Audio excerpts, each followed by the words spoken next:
Hey, everybody. It's time to get started.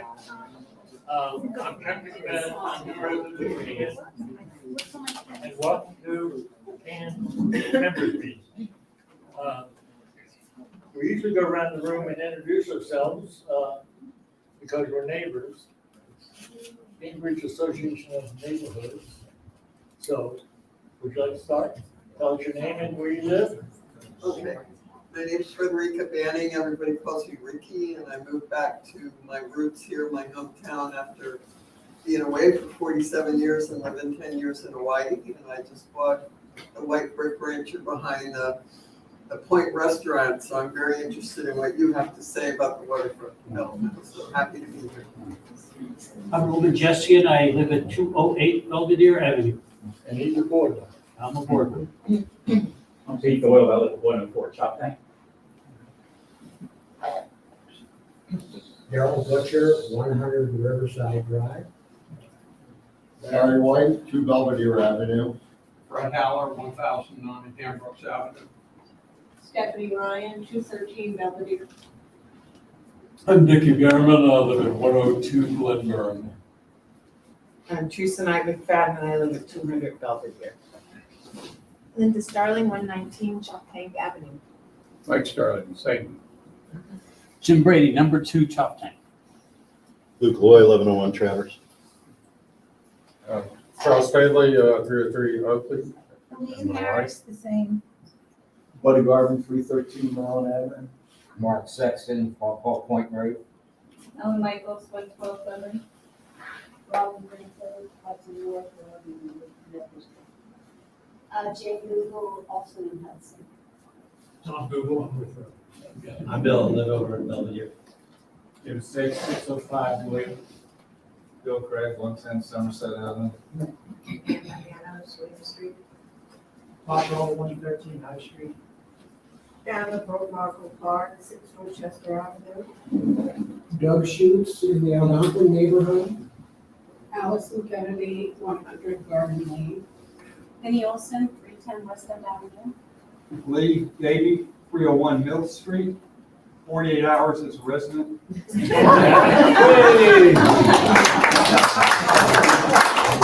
Hometown Athens, Georgia. Rebel Rosen already. Carol Dean, I'm with the Eastern Shore Land Conservancy. Donna Towers, board member, and we're small in numbers, but East Cambridge Wolves. Judd Vickers, 206 Belvedere. I'm a board member as well. Tom Hannon, 103 Mill Street. Cheryl Hannon. Laura Atkins, Commissioner for Ward 1, 108 High Street. Bob Donnelly, 600 Road. Steve Gross, 100 Oakley. Brand Johnson. John Dad, 1000 School Street. Natalie Bradshaw, Bloomberg. Andrew Bradshaw, 115 Glenburn. Tim Miller, 101 Belgian. And over in the corner? Tom Hutchinson, 4903 Mallard Cove in Wolford, Maryland. Well, nice to have everybody here. Everybody knows that Who's that I'm guy? Tom Puglisi, I'm the secretary. I show up at these things once in a while. I live on Willow Street. Tom Carroll, 401 Glenburn. okay. Dan is a civic association, and it's free membership. So all you have to do is let us know your email address, and we'll put you online. The more members we have, the bigger voice we have. So please lend your ear to the calls. We would appreciate it. And if you want to, you can donate anytime you feel like it. But right now, we're in pretty good shape, and Tom, you want to give the report? I'm the secretary of CAN. I'm the person who does the newsletter and sends out all of the email distributions that you receive from us, along with Dave Thatcher, who's not here tonight. I'm going to report for Dave, who is the treasurer of CAN, that we currently have $4,035.67 in our bank account, and our email distribution list contains about 744 recipients. Okay. So, tonight we have a distinguished guest, our city manager. And I'd like to say a few words about what he's done with the budget, which is amazing. The 2025 budget is balanced, and that's thanks to Perry Paragoy, who came on as the finance director, I believe in February, and took over for Debbie Cooper, who was doing a really great job and died suddenly over the holidays. Took everybody by surprise, and so Perry had to go in and pick up and keep the operation running and work on the new budget. It was, he did a lot, and we appreciate what he's done. I would like to point out that the budget has two big funds, the general fund and the special fund. Has 3 enterprise funds, the marina, the water and sewer funds. It has 7 reserves. And the finance division, made up of a whopping 6 people, has to keep thousands of bills straight and in line with where they're supposed to be, so that you can have a budget and know how much you spend for each item. It's a tough job, and as a former budget officer, I know how tough it is, and I really appreciate the effort of your finance division. But the budget vision itself belongs to Tom Carroll. He's the one who put it together. It was his vision, and it's a mighty big vision. I would like to point out that Tom Carroll has been here only 2 years, and in that time, he reorganized the city's budget, government structure, the organization, revitalized the personnel guidelines and the salaries. He set up a grant program and got $20 million in grants.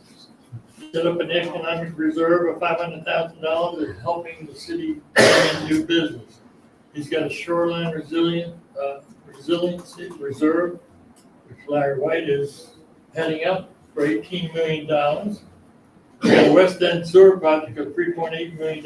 We got a Trenton pump station of $4.1 million. We upgraded the south side pump station. We did a study on the Maple Dam study. This is all for 25.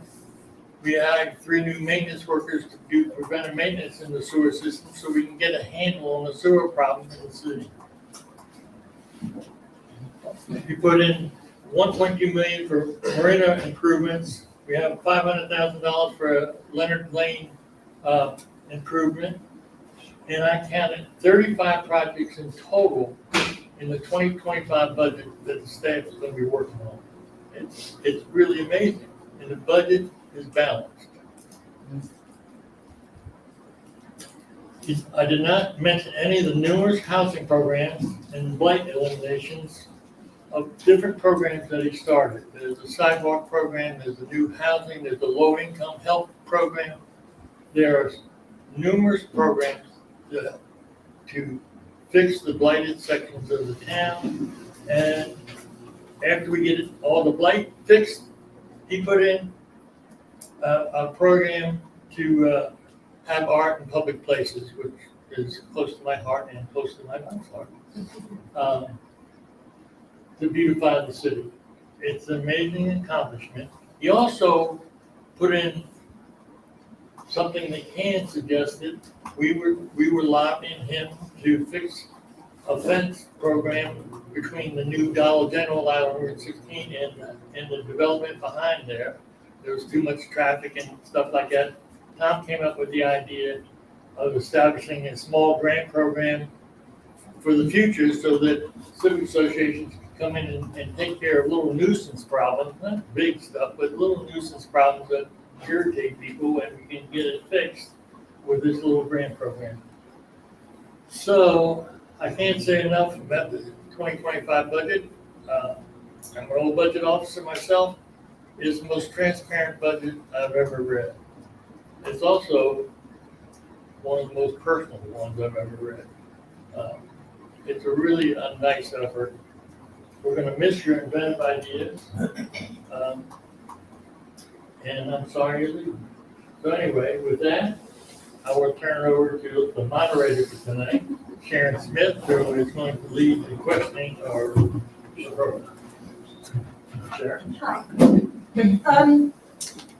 I spoke to Tom about how we'd like the rest of the meeting to go, and Tom is going to share some of his thoughts and ideas with you. And we'd like you to hold your questions until the end, and then we'll simply take turns asking questions, preferably one question per person at a time, so that as many people as possible get a chance to ask whatever is on their mind. I'd like for this to be casual and comfortable. I don't want it to be a formal sort of thing, so we'll just have Tom share with you what's on his mind, and then we'll open the floor for questions, okay? Thank you. Thank you, Sharon. So I thought I'd just take a few minutes and talk about three topics, and then let anyone ask me any questions that you want, or any suggestions that you would want to throw out. I have one more day in the office, so if you have a good idea, I will type it up and send it on to the appropriate people to resolve.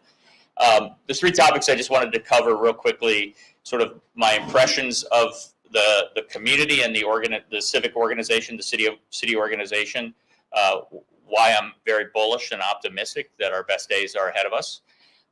And then I want to cover a little bit about the 2025 budget and some of the things Chuck touched on.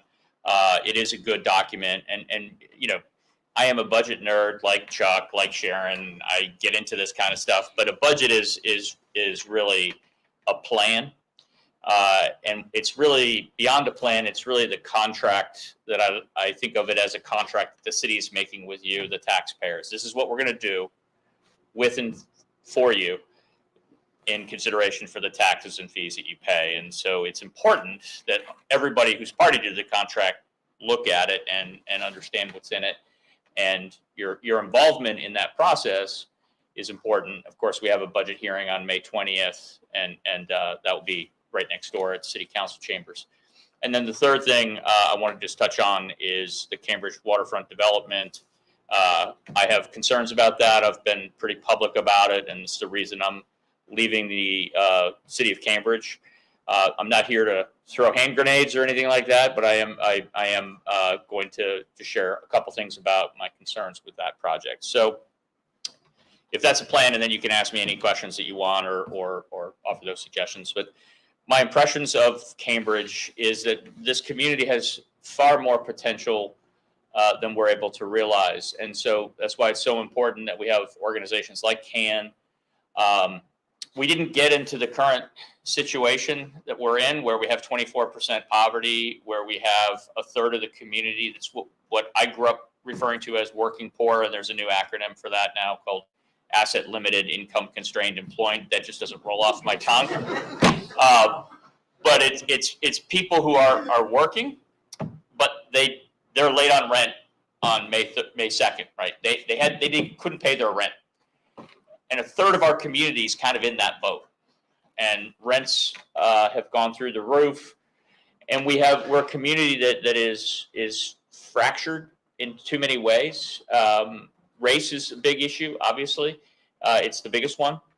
And I think Cambridge should really just have some very serious conversations about our history and the way in which things are uneven and unfair, and race plays a part of that. And what are we going to do about that?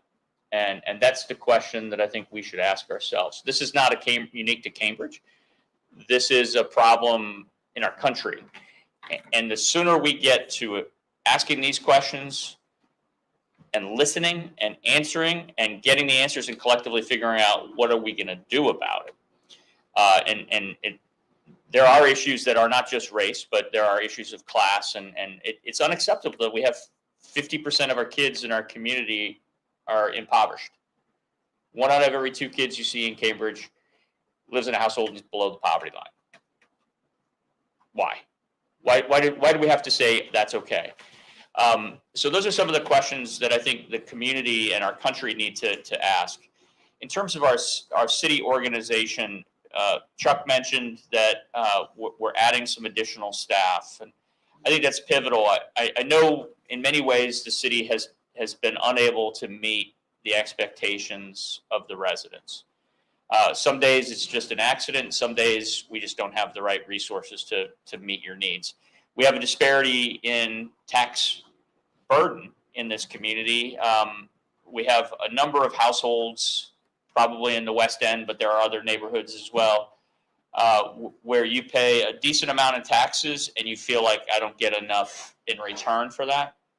And then we have other parts of the community where they don't pay hardly any in taxes, and therefore they're not contributing. So there's this disparity of burden.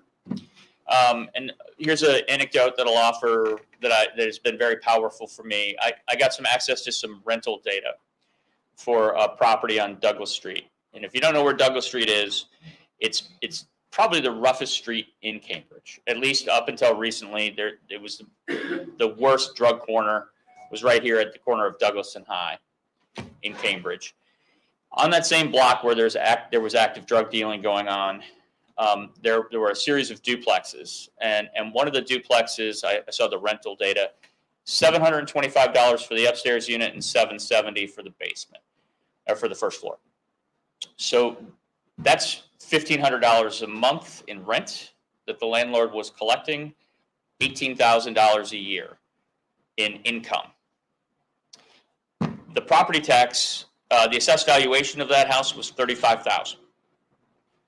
I'm not into real estate, nor am I a business person, but by my calculation, if you have a $36,000 asset that pays you $18,000 a year, you're making pretty good money.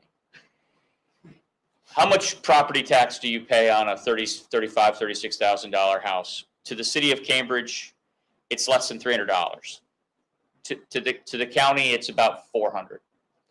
So $700 of total burden out of that $18,000 in income is going to taxes. If you take the $300 a month or $300 a year that the city gets for that house, we can't even repave the section of street right in front of it over 20 years. That house is a property that is contributing far less than it's taking. And then if you take a property over, say, in the West End or some of our other neighborhoods, you probably feel like you're paying more than your fair share. Multiply that house on Douglas by 1,000. That's our tax base. That's a burden. And you can't tell me that any of the people who rent on Douglas for $725 or $77 a month want to live next to the drug dealer. They don't. That's the last place they could find, I'm sure of it. Unless of course, they were drug dealers who were living there, in which case, it's very convenient, a very short commute to work. So it's the people who are living there are not getting a fair deal by their landlord or by the community. It's the last place they can live. You wouldn't live there by any decision. It's the last place you can move to. The city and the county don't get enough money out of it, and the landlord makes all the money. And again, if you scale that up around the community, that's why some people have a high tax burden and others are not paying hardly anything. And you multiply that, that's the essence of our fiscal problem in this community. So the city organization has not always had resources. When I've talked to people who have been with the city for a long time, my coworkers, we didn't have money for anything. There were 10 years after the Great Recession where employees didn't receive raises to speak of. When I started here, there were employees in our public works department who had been with us for 4 or 5 years, 6 or 7 years, and their salary was $31,200 a year, which is about minimum wage. If you do the math, it's about $15 an hour. So they had to have second jobs to pay rent. That's not right. If you're going to have a full-time job with the city, with pay and benefits and healthcare, you should at least be able to afford to pay rent, right? So now the lowest paid employee that we have makes $40,000 a year. We've adjusted the entire pay scale up. We have living wages for our employees. We have competitive wages. When I started here in 2022, the police department was at 31 sworn police officers. We were losing officers faster than we could hire them and replace them. People who could retire were, and people who were, other people were willing to start over at the bottom in a new organization because they felt like the crime here was very serious, all the police reforms. So the low point was Labor Day of 2022. We were down to 29 sworn police officers as a community. Now we're at 37. We're about to hire another certified law enforcement officer. People are choosing to leave other agencies to come to the CPD. We still will lose an occasional person who will go to the sheriff's office, but net, we're now adding police officers who want to come here. And I give a lot of credit to Chief Todd and his team for doing all that. It's also credit to council for providing additional wages and benefits to the employees. We are a competitive place, at least even if we're not the highest paid agency, which we will never be relative to, say, Easton or Talbot County, but our wages are competitive on the police force. We've also given the police department better tools and equipment. And I think they're going to get a drone next year. I didn't put it in the budget, but and now every department's going to want a drone. So just brace yourself for that. I don't talk a lot about the Rescue Fire Company, but I think they respond to 1,200 calls a year, all volunteer. And they have a roster of about 50 volunteers. There's about 30 that are active, responding to enough calls to meet what they consider to be active. And they provide millions of dollars of volunteer service to this community. If we had to have a professional fire department, it would be probably $4 to $6 million, about the same as our police department. Our fire budget, which doesn't include hardly any salary for any employees, is about $800,000. So if you think your taxes are high now, and think about what they would need to be to come up with another $3 to $4 million. So we should be, this budget is looking at what more we can do to attract and retain volunteer firefighters. And we should be very honest about how we need to do a better job at that. Our engineering department, we are having a long-serving engineer, George Hyde, is retiring. He decided to stay an extra year, which was great for us. But we had promised a returning son, Bucky Jackson, that he would be the city engineer. And so he became the city engineer in the first of the year. And George Hyde is now reporting to him. Fortunately, George was smart enough to treat Bucky really well. So now that he's the boss, George still gets treated well. But we need to add more resources in engineering because, as Chuck mentioned, this year we have $8 million of sewer projects on the books. The West End Sewer Project was awarded. Council awarded the project in January. I know every time we have a high tide or high rain and the sewers overflow, I just get so frustrated because the fix is coming. It's just not coming fast enough. We have too many illicit sewer overflows in this community. We have an aging system, and what we have is water gets into it during rain events and high tide, and then it surcharges the pipe, and then it blows off on Mill Street or Water Street or Hambrooks, and we're fixing that as fast as we can. But there's a lot of work that we need to do. Chuck mentioned that we're going to create basically a new division. We'll have 3 or 4 people every day who are doing preventative maintenance for our sanitary sewer. I'm sorry that it took me 2 years to figure out that this was what we needed, but I think it's going to be there and it's going to extend the life of our sewer system greatly. We have reorganized the public works and the former Municipal Utilities Commission. It's kind of a shotgun marriage. They didn't like each other. They still don't really like each other. But we've forced them together, and I think it's going to create a whole lot of efficiencies and economies. I would say when I got here, I scratched my head. About 90% of our water division, our MUC, was white, and about 90% of our public works was black. And I was like, this is 2022, right? I didn't, go back and so merging them together. I don't think the race is the issue that causes the disagreement. They have different philosophies of work, and But now we have Wayne Suggs in charge, and he's going to make the family, the shotgun marriage, work well together, whether they want to or not. And he's the right man for the job. And they do. I think they're starting to see the economies that come from that. We've created a Department of Development, which takes planning and housing and economic development and the Historic Preservation Commission support that we provide. And that also is a little bit of a shotgun marriage. But the building safety services fall under that, code enforcement, and that all reports up to the assistant city manager, Brandon Hessen. And there's just so much work to do on housing and code enforcement, and we have a lot of trust to regain in that area.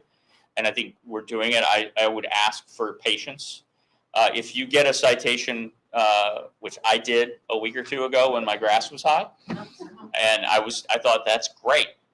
She cited me, and I deserved it, and I had my grass cut within a couple days. So we're not picking on anyone, but we need to do so much more proactive code enforcement. Very soon, the city is going to be sharing more information, but we have a problem in our building safety services department, which we'll be sharing more information. We're investigating some misconduct, and we'll be sharing information when we have more. So just ask you to trust that when we're done with an investigation, we will share openly what we fear has happened, and we'll make it right. Let's see, I think I've covered most of the departments. Chuck had mentioned Perry Paraguay and the finance staff. We're merging them together. Also a bit of a shotgun marriage with utility billing, because they were part of this water group that felt like they were their own city, and that isn't the case anymore. So I think I've covered most. Created administrative services to tackle our HR. We've never had an HR function, and we need to get our policy manuals from 1995, which, as you know, we had solved every bit of sexual harassment.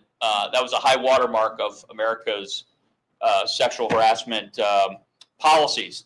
It's we got an outdated policy manual. We just need to update it, and we're doing that in administrative services. So that's the organization. I think what I would ask you to do as citizens looking forward is give the city some time for these positive things to take hold. We will still make a lot of mistakes, but we're going to get better and better with each passing month, and we have a lot of really good people in place to do that. So I've talked a little bit about my observations. I've talked a little bit about the budget and the organization. What I spend a minute talking about, and then take any questions you want, is a little bit about the Cambridge Waterfront Development Project. There's going to be a few things that I won't be able to talk about because the city filed suit yesterday. We filed a lawsuit against CWDI for a variety of counts, but they have breached their agreement from 2022. That's the allegation in our pleadings. In the 2022 agreement required that they hold a request for proposal process, which they did not do. It required that they select a developer or developers, what we would call a master site developer. They did not do that. And that they make that information available publicly, and that was written into the agreement, where the city gave them about 10 acres of land for $5, and they didn't make that information available publicly. I've been a city manager for, I think, 18, 19 years now. And when I started, I was 6'6" and had brown hair. And you can see where I'm left as a rundown golf pencil. But I've done a lot of economic development in my day, and a lot of complex projects, never of this scale. Cambridge Harbor has been 40 acres.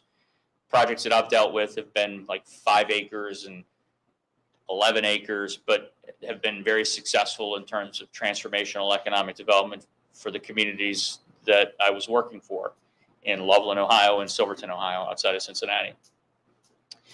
I am incredibly uncomfortable with the approach that is being taken at Cambridge Harbor.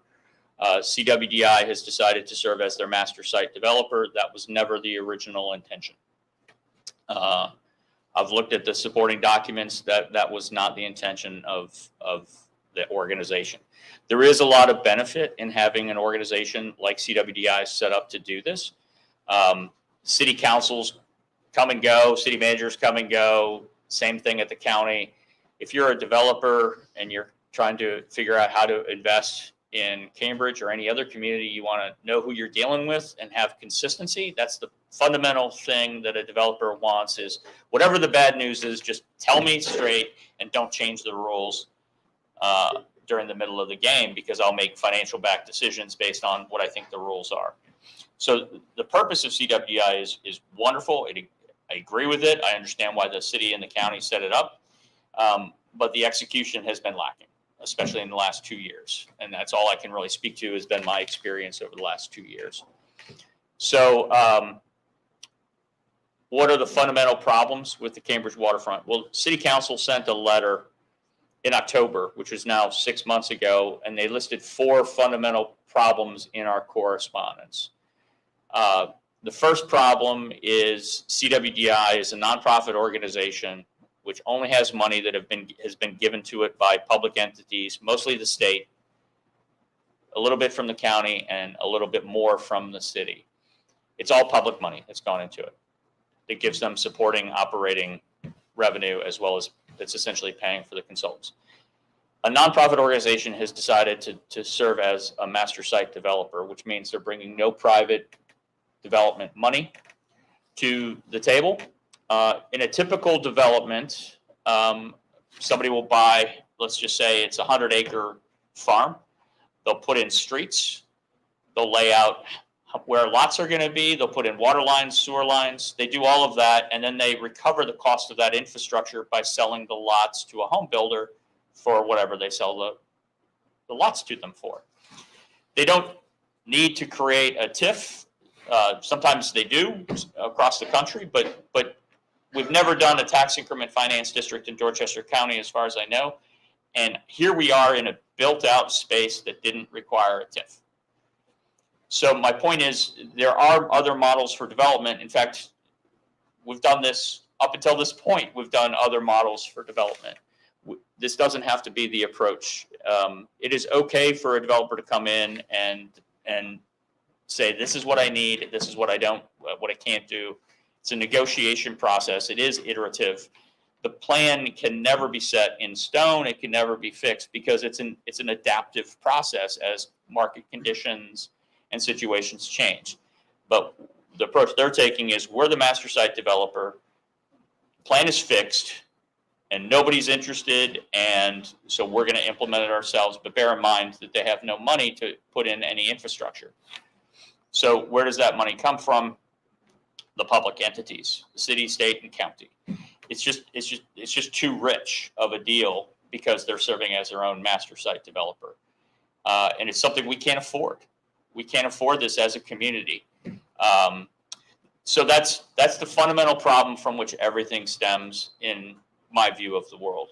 If they were doing what they were set up to do, which is to be essentially an owner's representative for the community, to advocate for the plan and what the community wants, and do the negotiations with a private sector developer, that's what they were set up to do. That's not what they're doing. Second problem is the project doesn't generate enough economic value. As I mentioned, the only resource they have for any of these public improvements is from the taxpayers. The TIF pro forma, which they have finally released, shows that there's going to be $116 million of private development. Now, that's a lot of money, right? $116 million is a lot of money. The city's tax base today is about $1 billion. That's the actual last page of the budget, and Chuck's nodding like he actually got to the last page. So you did too, right? So $1 billion, $116 million of private development is over 10%. So that's really, it's impactful. But it's not enough to support the $50 million of public improvements that are necessary. So they need to figure out how to improve and increase the value that's generated there. And you can do that a variety of ways.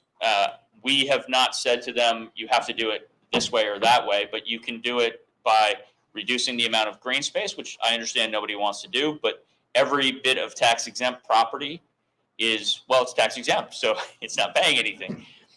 If you put in a nonprofit organization, you are adding, again, a non-tax generating property. Can't afford it. It just simply is not possible. Whether you love the idea of a nonprofit on the waterfront, this community can't afford it. We just need to be real, and we need to be honest with each other and say, as much as I would love that,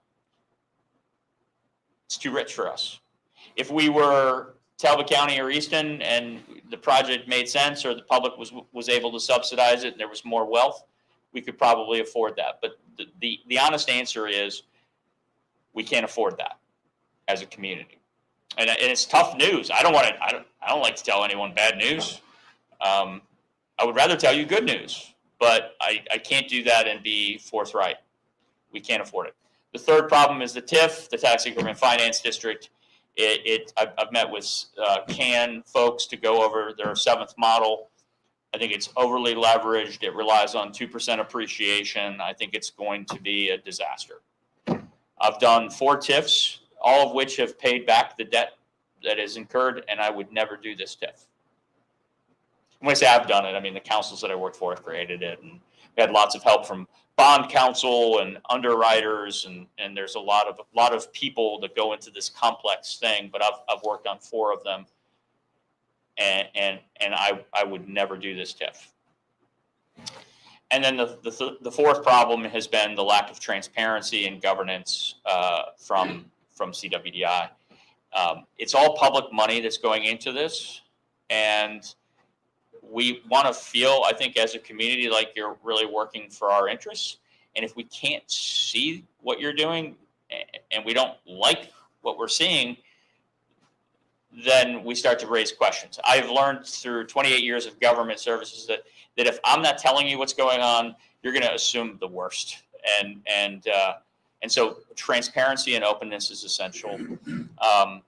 But the fundamental problem is the board feels that they're accountable to themselves and not to the entities that created them.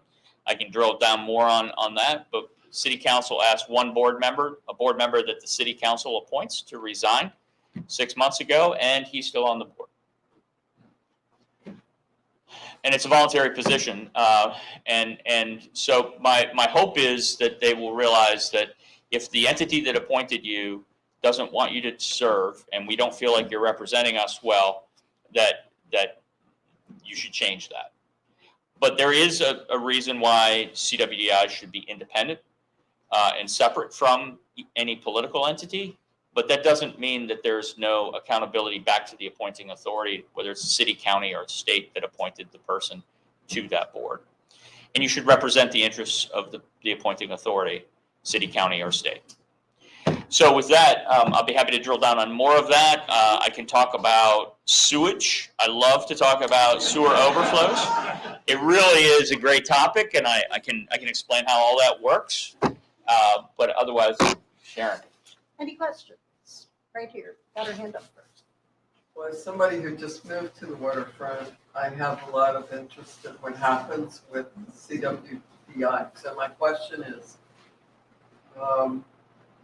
many of us my age were pretty upset that the hospital was taken away, so we certainly want to see something that's going to benefit our town. What would you recommend to us here, because none of us are in here, I guess, are sitting on the CWDI board. What can we do as residents and citizens of Cambridge and Dorchester County to try to influence CWDI? I mean, what do you recommend that we do? Because many of us feel powerless. We go to meetings, we have conversations with them one-on-one, but we don't see a whole lot changing. And it's very upsetting that to many of us, the phones were ringing off the hook the night that it was announced that you resigned. People were crying. It was very upsetting to people. And so, we want our town to grow, just like you said that we could. So what do you recommend that each of us can do to try to get this waterfront development in a direction that would help us collectively? That's my question. Yeah, so there's a couple of things that I'll suggest. So first, the city and the county government appoint 5 of the 7 members of the board. City appoints 3, the county appoints 2. Your local elected officials who meet 20 meters that way and about 100 meters that way are available for you to come and ask, what are you doing to make sure that this is working for us? And that is what the city council and the county council should and need to hear from you, the residents, citizens. The state appointee is a very skilled gentleman, but I don't even know where his office is, and I think it's across the Bay Bridge. So you can certainly advocate to the state, but I think your best bet is to hold the board accountable through your city and county elected leadership. Second, I think there's a great movement, and Delegate Tom Hutchinson is here, who's leading it to try and cool tempers and get this project back on track. So I would say the city's lawsuit doesn't help that because the longest distance between 2 points is through courtroom, right? It just never seems to be satisfying for anyone. But we felt like we were compelled to do that. But I do think that there's an opportunity with state assistance and with Delegate Hutchinson and other stakeholders as well, kind of take the heads of the local entities, including my thick skull, and just crack them together and say, come on, guys, let's get along and let's figure this out. I think there's a great deal of hope that will bear fruit. And so I would encourage you to work with Delegate Hutchinson. He's here tonight, I think in part because I doubt he wanted to hear me speak again, but I think he's here of concern for the project and wanting to make sure that we get it right. So then I would encourage you to be active and involved. CAN has a group, Chuck and Sharon are both on it, that are looking at the TIF and getting into the details. And I think we should fully understand this. I think there will be a TIF. The city has never had a position that we're not going to do a tax subsidy for this. We're certainly not going to do the deal that they're proposed. The city and the county should be very involved in shaping that TIF. I think the local media has done a good job of casting light on the CWDI issue.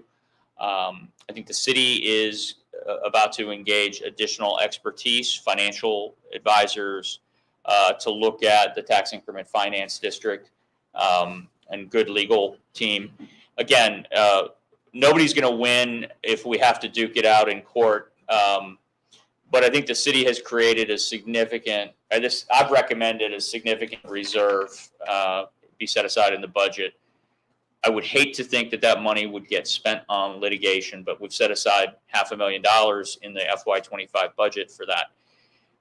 And that may be a startling number, but you have to remember, if this is a $50 million of public improvements and $116 million of private investment, it's worth a great deal for us to make sure that our interests are protected. So we would be wise as a city to spend $500,000 if we need to make sure that it's done right and in your interests.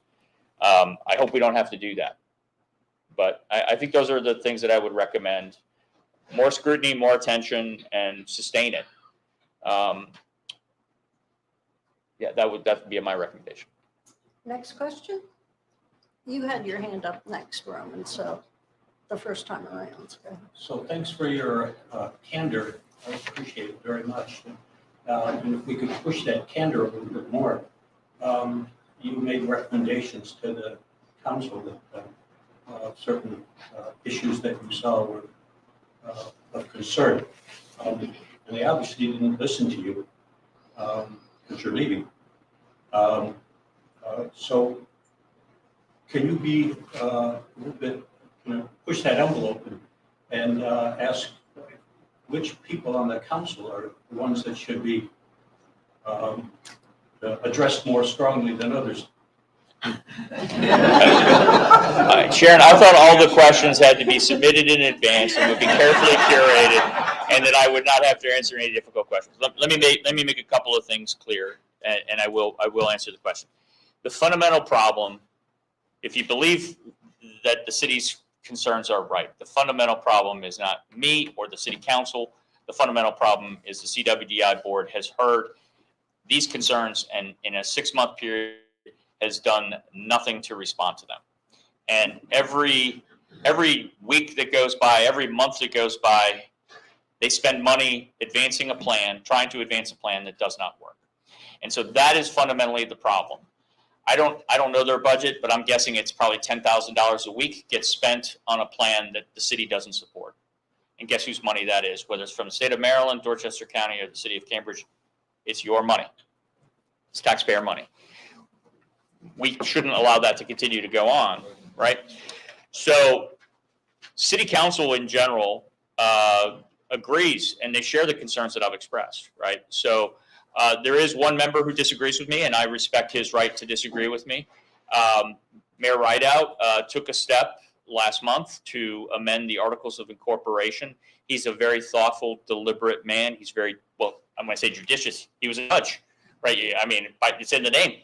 So he was very thoughtful, listening to different points of view, listening to my point of view, listening to other experts, talking to other stakeholders. He finally took a move in April that is bold and I think right. Now that creates some knock-on effects that this community needs to focus on. CWDI, in response to the mayor's decision to, I'm amending the Articles of Incorporation in 10 days, here I'm giving you an opportunity to comment on my proposals. They have the right to advise. The board of directors has the right to advise. They said, oh, no, we're having a meeting on May 22nd. So we'll look at it in 5 weeks. That's not responsive. If they're so concerned that it's a big deal, you should have a special meeting and respond appropriately. Even if the response is, forget it, we're not going along with this. That would be the right and courteous thing to do. And so they haven't done that. Instead, they threatened to sue. They did send us a letter 3 hours after the mayor announced the meeting that from their attorney, Miles Stockbridge, saying, well, this is, I mean, it was pretty condescending. That's okay. I mean, we can, we've been insulted by a lot of very fine people, and that doesn't hurt. But the point is within 3 hours of the mayor saying we're going to have a meeting, he's going to have a meeting because he's the sole member. He's basically the sole shareholder of a nonprofit corporation. And they're saying, no, even though it says you're the sole owner of the corporation, you don't have the right to have this meeting. And if you have this meeting and amend the articles, we're gonna sue. And that's not the right way to approach it. So I would say, I think the city council has been trying very hard. I think sending a letter in October, I know I received some flack, and I think the elected leadership for the city of Cambridge did as well, for taking a statement publicly to say we're very concerned about this. So what I would ask you as residents to do, whether you share this view or not, is share your opinion. The elected leadership has a very difficult job of listening to what you say, and they'll have a conversation with you, and you tell them, I think you should do A, B, and C, and then they'll have a conversation with Chuck, and he'll say X, Y, and Z. I guarantee one of you is going to be unhappy, or both of you, if they do LMNOP, both of you are going to say, they didn't listen to me, right? So that's the challenge. I think the city council is taking steps to try and bring this back to center. Bold steps. It's not easy for a city to litigate. Cities routinely, they don't routinely file lawsuits against a nonprofit organization. That's a big step. It's one that they took very thoughtfully and very deliberately, and they're very conscious of the fact that they're doing that with taxpayer dollars. Sorry. Next question. Lady in the hat. Hi, I have more than one question. Well, you can only do one this time. Okay. Make it a good one. I attended the April 18th meeting that CWDI presented, and I think the executive director's comment about the master developer was that the issue was that they were going to take the best land if they were in charge, and that this just wasn't something that was a good thing. So, and that there wasn't really anybody that they found that would be fair in this. So, I mean, is that a possibility? Is that a truthful statement? So I'm not privy to what they did to search for a master site developer. I will tell you this, in community where I did about a $30 million economic development project in the downtown Loveland, we tried out and courted about 5 developers before we found the right one for the project. So just as many girlfriends that I had in high school broke up with me before I found somebody who was right for me or would live with me. I think if you don't have the right developer, you keep looking, right? This project is exciting. This is probably one of the most valuable pieces of real estate, if not the most valuable in the state of Maryland. Certainly on the Eastern Shore, right? You have 35 acres, the incredible view, infrastructure's in place. You're near this gem of a downtown, right? It is an attractive site for somebody. So you just keep looking. I don't believe it's true in the least when they say any developer is going to come in and insist upon building condos to the waterfront. That is a canard. That is a falsehood. The property is deed restricted, meaning you cannot build up to the waterfront. The state of Maryland insisted on that when they transferred the property to CWDI, and the city insisted upon it when we transferred property to CWDI. So while a developer might come in and say, I can envision putting condos right up to the waterfront, 15 stories, it's great, and I do that project every day. Developers are used to dealing with site constraints. This is what they do, right? So whether it's in Cambridge or in DC, whether it's in Baltimore or Philadelphia, they come across portions of a property that can't be used because it's contaminated soil, there's a problem, there's a cemetery, there's who knows what the problems are. This is what they do. They work around these issues where you can't do something. Floodplain, who knows what the issue is. There's a river, there's all kinds of things that a developer understands site constraints. And so a successful developer is going to come in and look at the site and say, here's where I can build, here's where I can't build, how do I make something work? Developer approaches CWDI as the community's owner's rep and says, this is what I need, and then they can decide, can we live with this? Do the height limits go up? What do we have to do? But if the position is it has to be this plan and no compromise or no change, it's not going to be successful, or we're not going to find an immediate developer. But I think we need to keep looking. I certainly did after Nikki Primo broke up with me in 8th grade. So. Yeah, Mr. Hutchinson, yes. Thank you, Sharon. So I guess I'm a little bit more than just the guy from 4903 Ballard Cove. So I am State Delegate Tom Hutchinson, and I sort of did come here to hear Tom speak one last time. Tom and I we had some beers last night to say goodbye over at the Yacht Club. But I did want to come here because I may or may not represent you because of the way 37A and B are separated through the West End. But I do represent actually all of Dorchester County. I'm the resident delegate for Dorchester County, and I'm the chair of the Dorchester County delegation. The CWDI project is in the district, and it has been a top concern of mine as well. I want to applaud Tom. Tom came here 2 years ago and made a hell of a difference here in the city of Cambridge in the 20 years that I've been in Dorchester County and very involved in downtown Cambridge. There's a day I remember months ago where I saw fire hydrants being painted, curbs being painted. Now I'm seeing sidewalks being redone. I'm seeing the revitalization in the Pine Street district and the resiliency project. But I gotta tell you, the other day was the first time I read Cambridge's budget. And Dan, that was the most impressive budget I've ever read in my entire professional career. I've only been in politics for 18 months. This is going back 30 years of reading a budget. I'm sad to see Tom leave, but things change.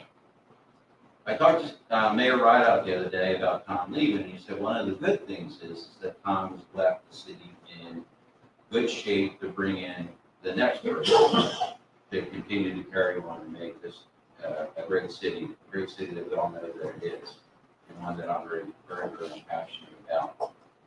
I can't talk much again about CWDI situation because of the pending litigation, but I do know that the state has invested $9 million into the project. That's our money, that's your money, and it's one that I'm going to keep an eye on to make sure that is protected. I do want to see it come to fruition. It's a big project here in Dorchester County. Chuck, I'm sorry this is the first CAN meeting I've been to, but in the last 18 months of being elected, it's been one hell of a whirlwind for me. And but now that I'm out of my second session, I would love to come back, and if you ever want me to come and speak, I'd be happy to do so. But I did want to come here and say again, Tom, thank you, great job, and we'll work through this. I have an office over at the Chamber of Commerce building. Reach out to me anytime you ever want, to talk to me, and if I can get any assistance to everybody here. Thank you. I have another event to get to, but thank you so much. Bye-bye.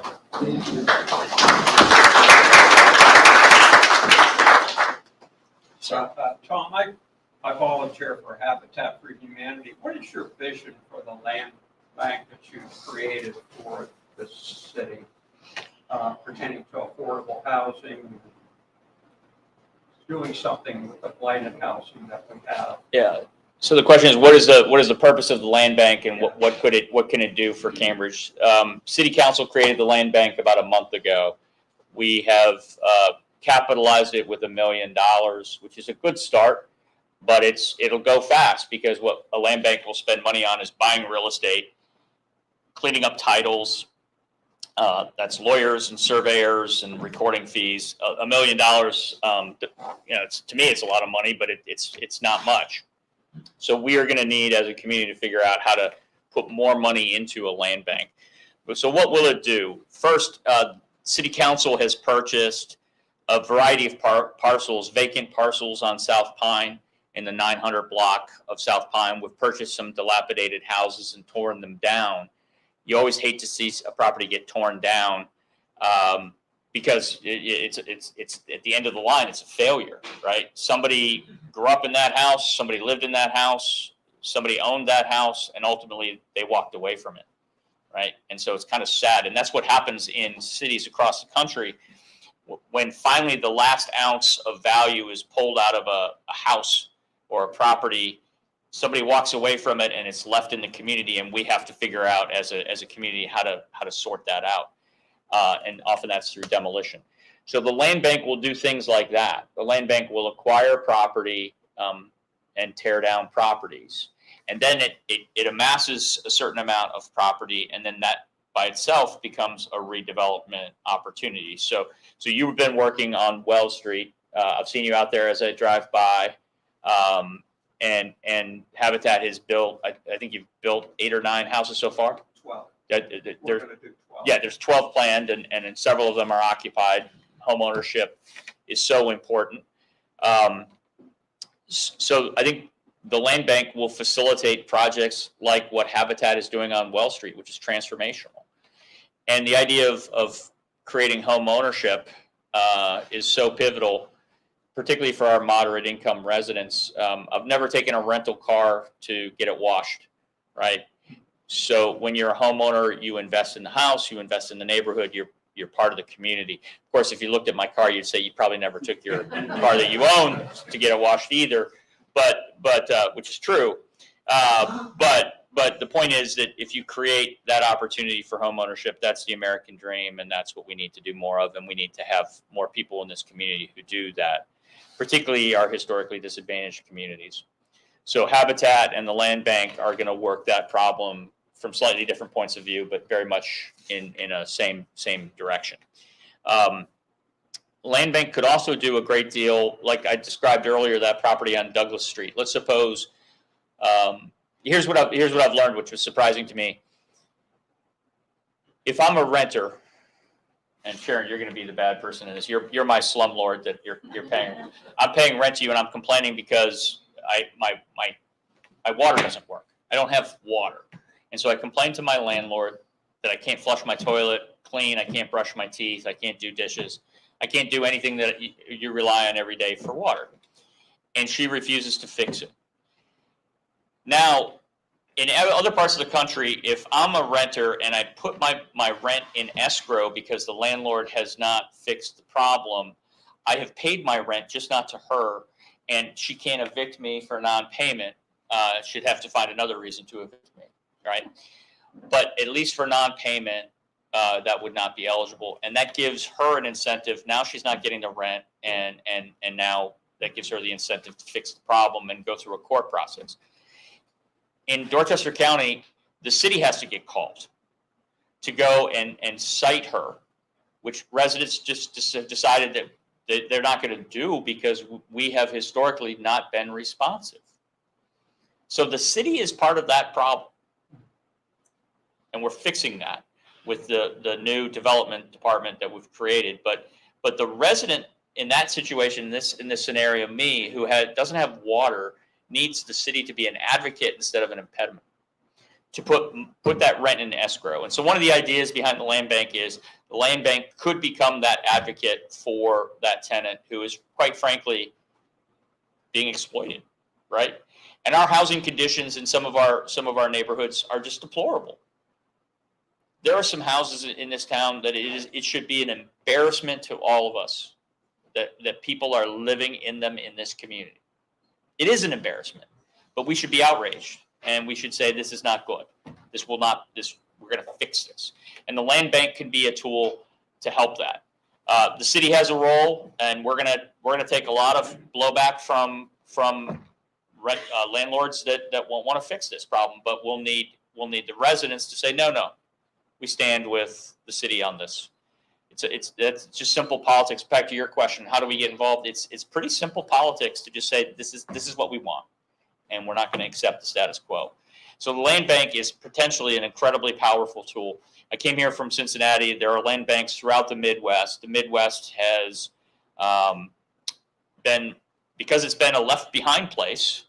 The Rust Belt is the term that's used to describe portions of the Midwest.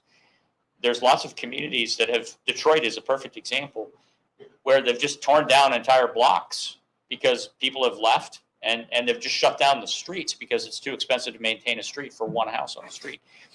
We're far from there, but land bank will be the mechanism that allows for a benevolent intervention in the marketplace to benefit the residents, the neighborhood, and resolve blight. And then the city has a role, and the county has a role. Sorry, Sharon. You can finish your sentence. No, I was just kidding. You would make a great landlady, so. Thank you. Yeah. Other questions, sir? I wanted to get your thoughts at kind of a high level on government structure. Yeah. In a 45-year career as a journalist, I covered literally over 200 municipalities. I've seen strong mayor governments. I've seen strong city manager governments. And this is the first town I've ever seen where the city commission has a hand in everything, including whether you can hang a banner on the street or something. It seems very odd to me that we run the city the way we run the city. What are your thoughts on the ideal government structure and how things should be run? Yeah, it's a great question. I should probably turn it over to you if you've covered 200 cities. So I'm a city manager, and I believe in the council manager form of government. But let me be very clear. I've decided to be a city manager because I believe in the council manager form of government. It's not that I just wound up in this job, my car ran out of gas, they made me the city manager, and now I'm an advocate for this form of government. Studies will show a city manager form of government is 57% less likely to be have embezzlement and fraud. The financial controls are better in a council manager form of government than they are in any other form of local government. IBM did a study that showed, they looked at the 100 biggest cities in the country, and they determined that those that are council manager form of government are on average 10% more efficient than those that are another form of government. So I'm an advocate of the council manager form of government.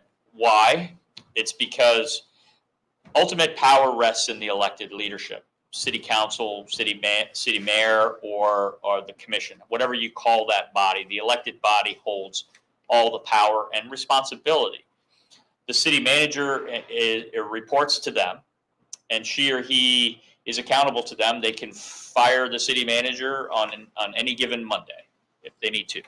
If they don't like the way he is running the city, if they don't have confidence, you don't have to wait 4 years to run somebody out of office if you don't like the city manager's job, how she or he's doing it. And that's the role of the elected leadership. They also it doesn't have to be that they don't like the job. We're going in a different direction. This happens from time to time. So I think that's the best form of government, because ultimately the elected leadership is the entities, your council, your commissioners, your mayor, they're the ones that hold that responsibility. But then you get the efficiency and effectiveness. The city manager form of government, the council manager form of government has been around for over 100 years. And it came out of the progressive era where there was political corruption and graft. And the idea is we're going to bring in a person whose sole dedication and focus is on making government work well and efficiently and effectively. And that's what the city management profession has been about for 100 years. In the last handful of years, they've decided that in addition to efficiency and effectiveness, we need to focus on equity. I think that was about 110 years too late, but we're doing it. And there's got to be a great deal of focus on equity. So there are a lot of forms of government. We've only had a council manager form of government since 2015, I think, 2016. I think I'm the third city manager, not counting David Deutsch, who I'm not trying to slight, but he was acting and he's about to be acting city manager. He's a retired city manager, very effective. But there's a lot of ways in which our government structure is still clunky from a long time ago. Cheryl Hannah's here. She works with me part-time at the city. She's been researching a project on our boards and commissions. I think we have 25 boards and commissions, which I'm all in favor of citizen engagement and having people on advisory boards and committees and commissions. We don't need 25 committees in this town.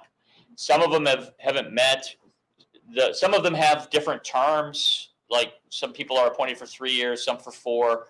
Some bodies expire in April, some expire in December. I mean, it's like three-dimensional chess. We can't possibly keep track of it. And so we're trying to consolidate all that. That's like one of the low-hanging fruits of things that we could do differently. And this is not normal. There's better ways to do this. If this is how the community wants to do it, great. We can do it however the community wants, but we shouldn't be wedded to any of the ways we do things because our tradition is working so well for us, right? That's not a reason to keep 25 committees. Sir, you were next. Yeah. Hi, everybody. Actually, I have something to say. That's the reason I came to this HOA meeting.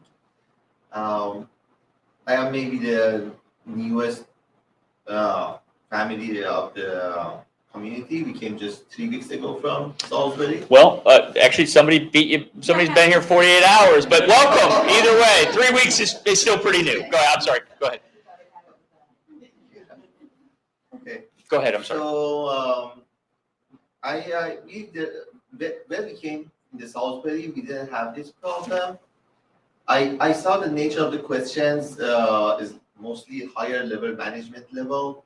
But my question is basically lower class level in the community level. Basically, we are living in the cattle crossing apartments. Okay, cattle crossing. Mm-hmm. Yeah, and the problem is mosquito problem.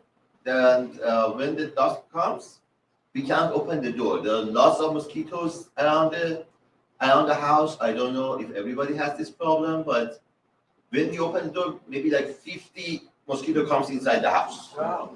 Yeah. Yeah. I don't think everybody has that problem. And we have to start using these pesticides to kill that. So I'm wondering if there is any pesticide application is being done in the community, or because the loss of mosquitoes, I don't know, around my house. Yeah, no, that's a problem. So what I would suggest you do, because I don't know the specifics. To me, it sounds like there's got to be some kind of health or nuisance problem nearby that's causing that to be a local problem. That is not typical in other parts of Cambridge. So what I'd ask you to do, if you would, is to email me. And even if you email me over the weekend, it will go to the acting city manager and let him or her, well, him in this case, he'll delegate to somebody to take a look at it. And we'll be happy to investigate and see what we can do to help. Thank you. Yeah, yeah. More questions? Okay. I think we're done. Thank you very much. Thank you.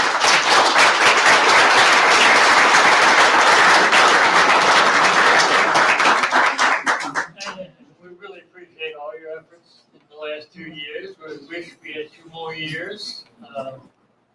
I wish I had 2 more years to disagree with some of the things you do. I'm guessing, Chuck, there'll be somebody like you just in Lexington. There'll be, I hope the tradition carries on. Yeah. Tom and I had some disagreements, and that's nice, but it's never been personal disagreements. It's been policy disagreements. He just doesn't do everything I want him to do.